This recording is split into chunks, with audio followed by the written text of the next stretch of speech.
अभिमन्यु अपना दिमाग दौड़ाते हुए कहता है, इसका मतलब ये हुआ कि चित्रा आंटी उस काले साए के बारे में जानती थी और वो ये बात भी अच्छे से जानती थी कि वो काला साया एक न एक दिन सबके सामने जरूर आएगा। वंदना अभिमन्यु की बात में हामी भरते हुए कहती है, हाँ जरूर जानती होंगी अभिमन्यु, तभी तो उन्होंने इतनी बड़ी बात कह दी थी।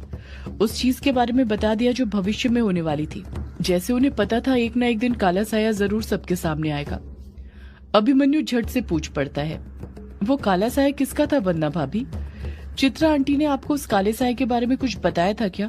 कौन है वो और क्यों हम सबको परेशान कर रहा है? वंदना अभिमन्यु के सवाल का जवाब देते हुए कहती है, मैंने चित्रा चाची से इस बारे में पूछा था अभिमन्यु, पर उन्होंने हर बार की तरह मुझे सिर्फ वही जवाब दिया था कि जब सही वक्त आएगा तुम्हें खुद सब कुछ पता चल जाएगा।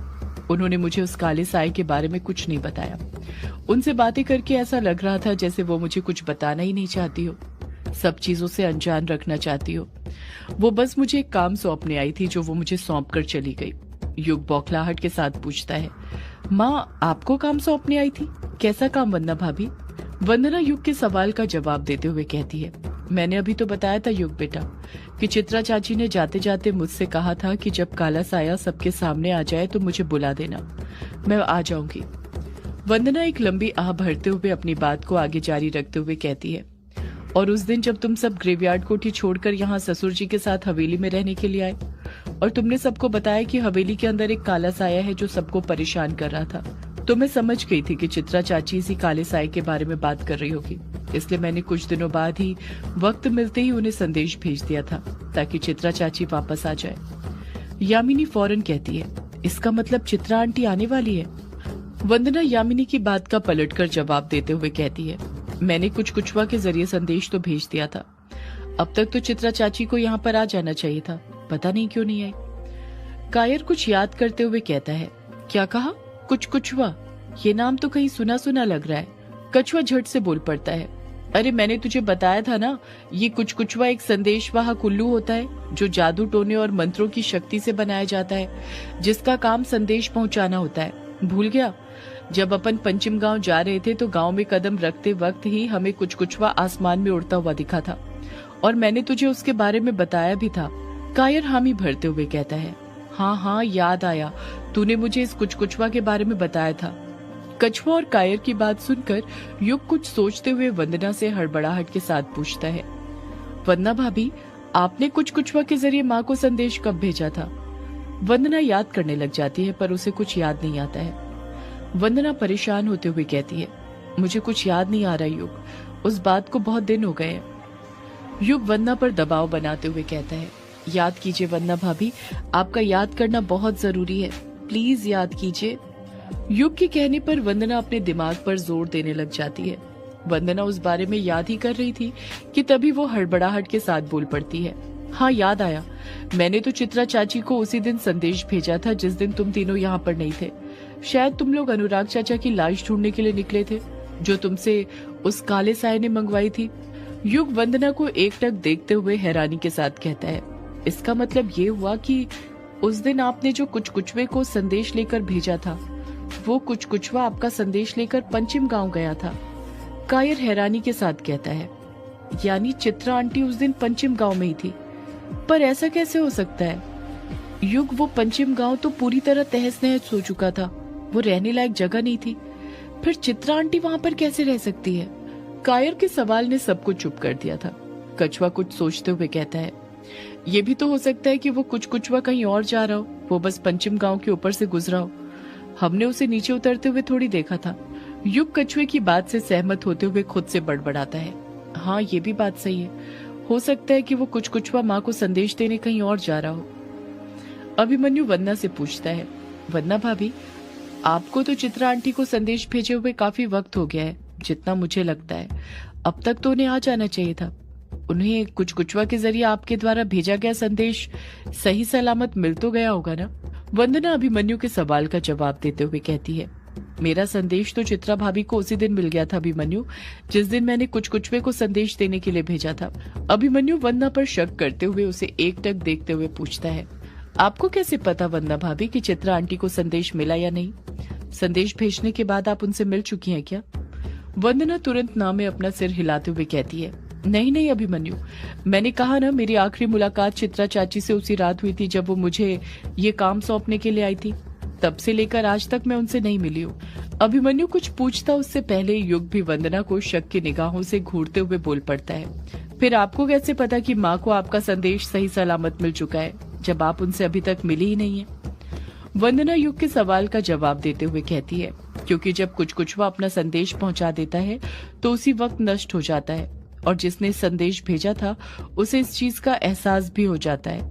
और मुझे भी उस चीज का एहसास हो गया था कि चित्रा चाची को संदेश मिल चुका है। युग पलटकर कुछ पूछता उससे पहले ही डायना पूछ पड़ती है, तो फिर चित्रा चाची को जब संदेश मिल चुका है तो वो अभी तक आई क्यों नहीं? वंदना परेशान होते हुए कहती है, वही बात तो मेरी समझ में नहीं आ रही है डायना, कि चित्रा चाची अभी तक आई क्यों नहीं? उन्हें तो बहुत पहले ही आ जाना चाहिए था। युग गुस्से के साथ नफरत भरे लहजे में कहता है, वो नहीं आएगी, वो एक नंबर की झूठी है। उन्हें आना होता तो आ चुकी होती, वो सबके सामने आएगी भी कैसे? उसने काम ही इतना गंदा किया है। वंदना युग पर चिढ़ते हुए कहती है, चाची के बारे में ऐसे मत बोलो युग, तुम उन्हें नहीं जानते। युग गुस्से के साथ ही कहता है, आप उन्हें नहीं जानती वंदना भाभी, मैं तो उन्हें बहुत अच्छे से जानता हूँ। वो कभी नहीं आने वाली, वो बस अपने बारे में सोचती है और किसी के नहीं। वंदना पलटकर फिर कुछ कहती है उससे पहले ही यामिनी बोल पड़ती है, पर युग बाबू, उनका आना बहुत जरूरी है, क्योंकि अब एक वही है जो उस काले साए के बारे में सब जानती है। वही हमें उस काले साए के बारे में कुछ बता सकती है। अभिमन्यु यामिनी की बात में हामी भरते हुए कहता है, यामिनी ने बिल्कुल सही कहा, अब चित्रा आंटी का आना बहुत जरूरी हो गया है। मुझे नहीं लगता उनके आए बिना ये कहानी पूरी हो सकती है। उस काले साए के चैप्टर का अंत वही कर सकती है। वंदना युग से कहती है, युग, मुझे जो भी पता था चित्रा चाची के बारे में वो सब मैं तुम्हें बता चुकी हूँ। अब मुझे उनके बारे में कुछ पता नहीं है। अब तुम अपनी दी हुई कसम उतार दो, मैं नहीं चाहती तुम्हें कुछ भी हो। युग एकटक वंदना की तरफ देखता है और मायूसी के साथ अपना सिर नीचे झुका लेता है। रजनी के मन में काफी देर से एक सवाल बार बार चल रहा था जो वो वंदना से पूछना चाहती थी, पर जैसे तैसे अपने आप पर काबू करके वहाँ पर खड़ी हुई थी। पर अब उसका सब्र का बांध टूटते जा रहा था, उससे रहा नहीं जाता और वो झट से वंदना से पूछ पड़ती है, वंदना एक बात बता, सच सच बताना मुझे। वंदना रजनी को घूरते हुए कहती है, कैसी बात रजनी, क्या पूछना चाहती है तू मुझसे? रजनी वंदना को एकटक देखते हुए उससे पूछती है, चित्रा दीदी को कैसे पता था कि तू उन तक संदेश पहुंचा सकती है? क्या उन्हें पता था कि तू सौदाइन है, जो वो ये काम सिर्फ तुझे सौंप कर गई?